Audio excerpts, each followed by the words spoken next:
Again for staying with the Africa News Network First Fast Live. My name is Cindy Mabi.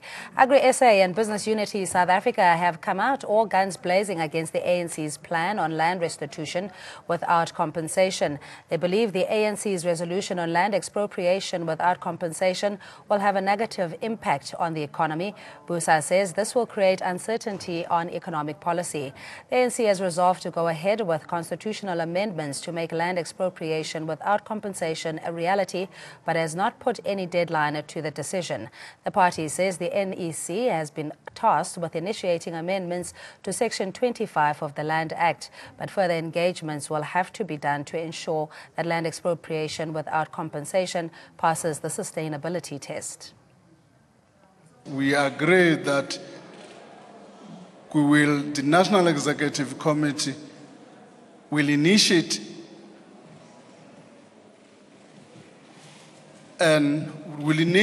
some amendments in the Constitution, Section 25, in order to achieve expropriation without compensation. What are the conditions for sustainability? Among those that have been narrated is that it must not impact on agricultural production, food security, and impact on other sectors of the economy. We will have a two-day workshop in which we call off the experts in this regard. Across the board, NGO movement, experts, whether legal or otherwise, and say, how do we make sure that in the process of doing it, the sustainability test is passed? And here's why Busa says the ANC should tread carefully on land reform. They say this, and I quote, "Land reform decisions will result in policy uncertainty and a negative socio-economic impact." They say the ANC's intention to initiate amendments to the Constitution of the Republic is unwarranted, and government has not yet implemented existing provisions in Article 25 of the Land Act, end quote. Meanwhile, the ANC says it's open to working with other parties to make this a reality. There's legislation in Parliament, the expropriation bill, which was passed, by the way, in 2016, but was returned by the President for constitutionality. That bill has got to be passed to ensure that we can take expropriation in line with the existing constitution before the amendments. That is going to happen. Let's assume that a discussion by the National Executive say we must initiate it in February. If we initiate that in February, despite the fact that we don't have a two-thirds majority, there's nothing that's stopping us from partnering with other parties who have got a similar thinking and objective. From an agri-SA perspective, it's definitely not feasible. I mean, you can just look at the economics. And this is something that really has the potential. It's an economic time bomb. It will collapse our economy. Just if you look at the exposure of the banks on its own, is about 150 billion rands. And that exposure is based on the value of agricultural land, commercial agricultural land. The moment you start tampering with that component of it, then you're looking at a serious financial risk. And joining us in studio, Oliver Dixon, socio-political analyst. Good evening to you, and thanks so much for your time. Of course, you were with us throughout the marathon broadcast of the ANC's elective conference, and the most heated debate over and above the economic development was, of course, on land reform and how this is going to take shape. We've heard a response from Agri-SA saying this is unwarranted to even touch the Constitution as it stands. Let's unpack their concerns one by one and hopefully come to a conclusion that this is a good thing for the country. Look, for a long time, scholars of the jurisprudence of our Constitution have said that Section 25 does not prohibit the ANC or the governing party from expropriating land without compensation. The ANC has long put that up as a defense for not enacting expropriation without compensation, and rather going for the willing buyer, willing seller model. But it's good that they're now willing to at least amend a thing they didn't need to amend to return land. But then the response to it is it's unsustainable and it will hurt the economy. When you ask these people who make these sort of claims what the substantive reasoning is there for, there's very little substance to it. The substance is that it will affect foreign direct investments and the banks won't want to play along. So that's a clear indication that not everybody in the ecosystem of South Africa is interested in the development of this country, but more importantly interested in the development of the poor black majority of this country. So the claims are one, unsubstantiated, but two, those claims are self-interested. Unfairly self-interested in particular, because the claim is that foreign direct investment will run away. That's not true. Each time South Africa enacted a policy that supposedly would make foreign direct investment run away, foreign direct investment didn't run away. So here are a few examples. GEAR is one example thereof. RDP is one example thereof. BEE is another example of supposed foreign direct investment running away if we were to enact that. Yet these people are still here investing into South Africa. South Africa is a friendly country to invest in and will remain so for a very long time, which has very little to do with policy, but more to do with what institutions have on offer. The South African bond market has a guaranteed return of 8%, which is higher than most of the Western world. This is why there's still so heavy investment in the bond market. You go across Europe, your bond market returns is a guaranteed 3%. South Africa is at least 5% ahead of that. And this is why people will continue to invest in South Africa and not run away. All right. And moving forward, Wandile Sihlobo is with agricultural economists at the Agricultural Business Chamber, known as AgBiz. Thank you so much for joining us. Wandile, how do we move forward from the scare tactics, if you will, as Mr. Dixon here highlighted? There are a number of reforms or transformational interventions that government attempted post-1994 to deal with the injustices of the past, that of being marginalized, black people being excluded from the economy, a deliberate system that wanted to render black people as insignificant, or, so how do we move the debate forward in that this is necessary to have expropriation without compensation, but obviously within the confines of an agreed agreement? Look, I'm not sure if it is particularly necessary, but the key thing that you have to take into account is the fact that we do have some land that is currently now sitting on a government hands, because the key thing is we want to expropriate without compensation, because we want to make sure that people do benefit. There is some sort of progress around the transformational soil. But how about the amount of land that we have already transferred from the white farmers? It's still currently sitting on a government hand and not yet really given on a private ownership to the black farmers. I think that's where the first step that we need to start on, to say, okay, the key thing is to make sure that the black farmers are working on agriculture productively and getting something to make sure that they improve their livelihoods out of that. And the first thing is to make sure that they invest, and that remains productive, is to give them the private ownership of that land. And we haven't seen that happening. Even on the view that the land reform has been frustratingly slow, we came up with the numbers. You might have heard Kodongwana citing some of that we are actually now roughly around about 21% close to the target of 30%, which is roughly about 18 million hectares that needs to actually be transferred. So for me, if we continue to expropriate, but even that which is already sitting on a government hand is not really being used productively, then I'm struggling to find a sense on what is it actually that we're doing. But as coming back to the aspect of expropriation, look, in principle, I don't think that it is an ideal way. I've heard your previous guest speaking that this will not scare investments, but all the other policies that he has mentioned are not really speaking directly to the property rights issue, which is where we can potentially undermine the land market. So yes, those policies, there were some discomfort, but I think this one, the issue that it plays closer to the property rights, but at the same time, I gain comfort in reading from the ANC statements that they say that all of this will be within the confines of the Constitution, and also ensuring that the sector remains sustainable. So the key thing from now on, I guess, will be to watch and see what details will come up as soon as they release their document. Yes, and I mean, I think it is going to be, quite a cumbersome, tedious process in finally getting to an agreeable settlement, if you like. But Mr. Sihlobo, ANC President Cyril Ramaphosa highlighted this fact, and I paraphrase, where he says the minute that land was taken or dispossessed from people, that is when poverty crept in. So it's not just necessarily arable, commercial farmland that we're talking about. We're talking about historically where people had been forcefully removed from their ancestral land. So you're saying that over and above the land resolution, that in itself, it needs to first test, if you like, test the waters in what government has at the moment before we can move forward? Yeah, I mean, look, certainly I hear what you say. I hear what the president of the ANC says. But the key issue now is to get the clear details on how we're actually going to be able to carry that process forward. And then that's when we will know that, okay, it's within the confines of the Constitution, what exactly we will be doing. And as long as we make sure that either we're dealing with the urban land or we're dealing with the agricultural land, we make sure that at least we don't undermine the land market, because the minute you do that, then you devalue whatever that is already existing or invested in all other areas.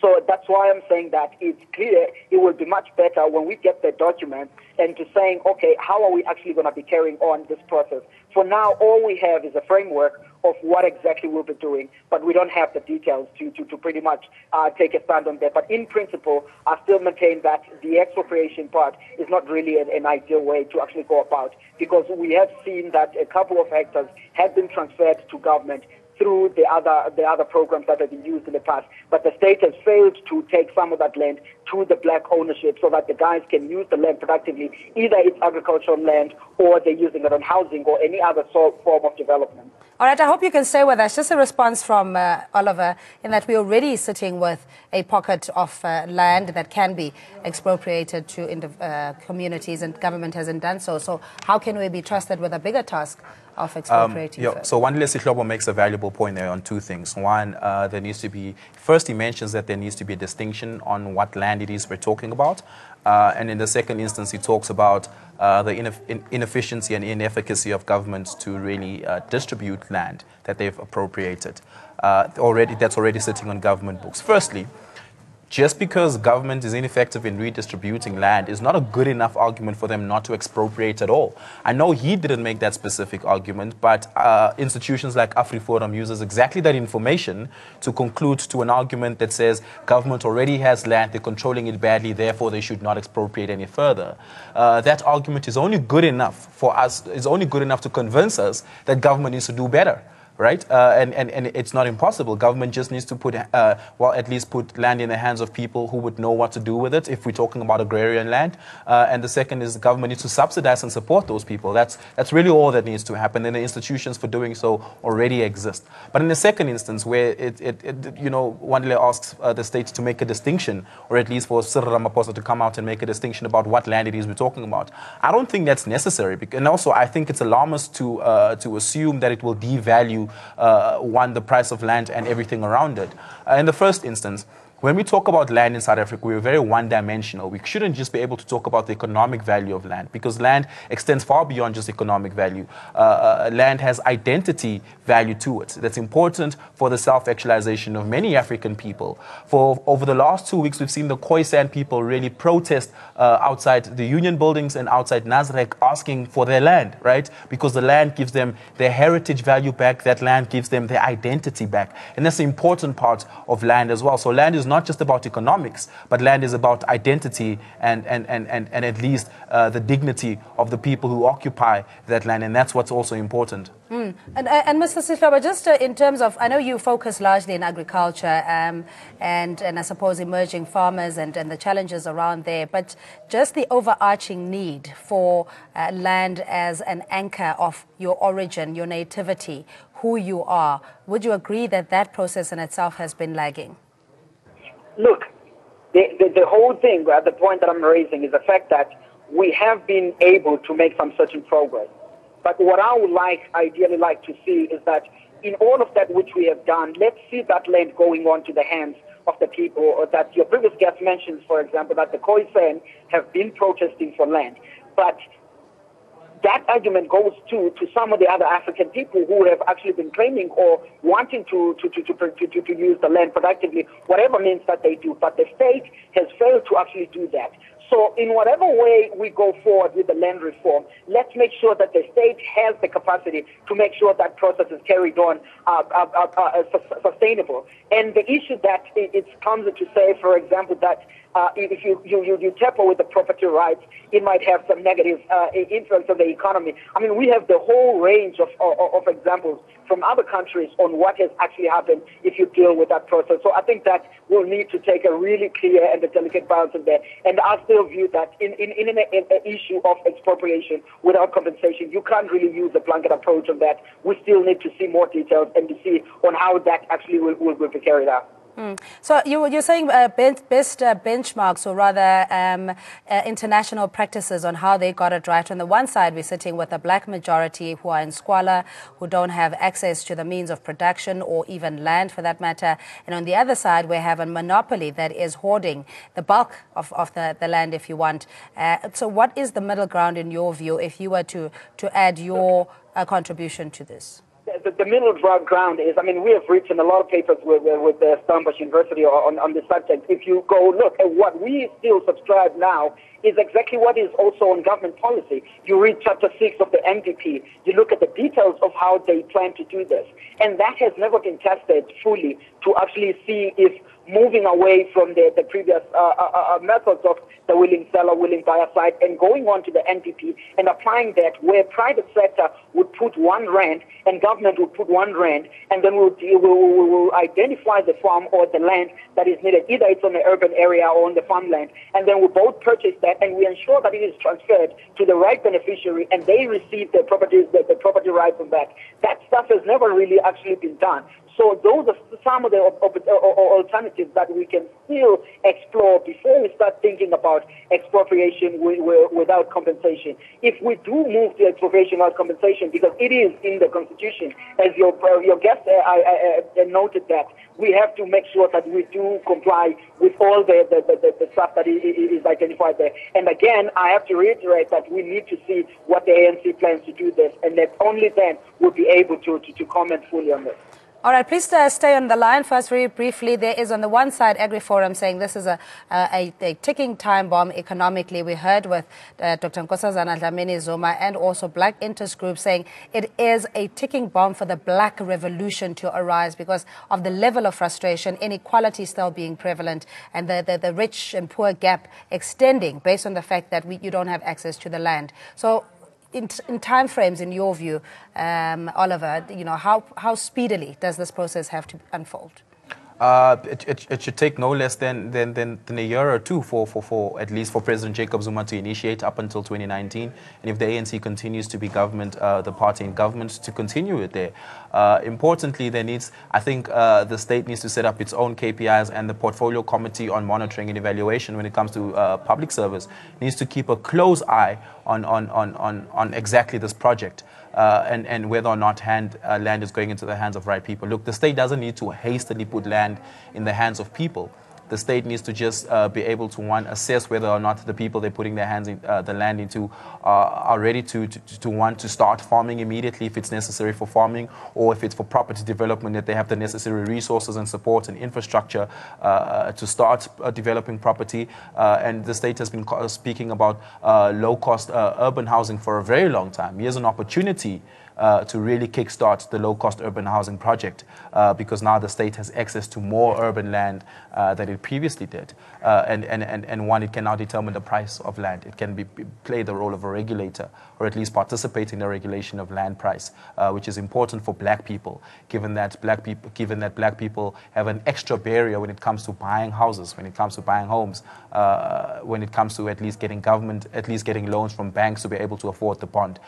With the price of land being brought down significantly, means that the one barrier of entry has at least been removed for black people who are looking at buying their first piece of property. And from looking at the service delivery protests over the past couple of months, Mr. Sihlobo, do you think that the cry of the poor revolt is exaggerated, or do you think that it is a trivial threat? Obviously, in South Africa, the issues of inequality, poverty and stuff is there.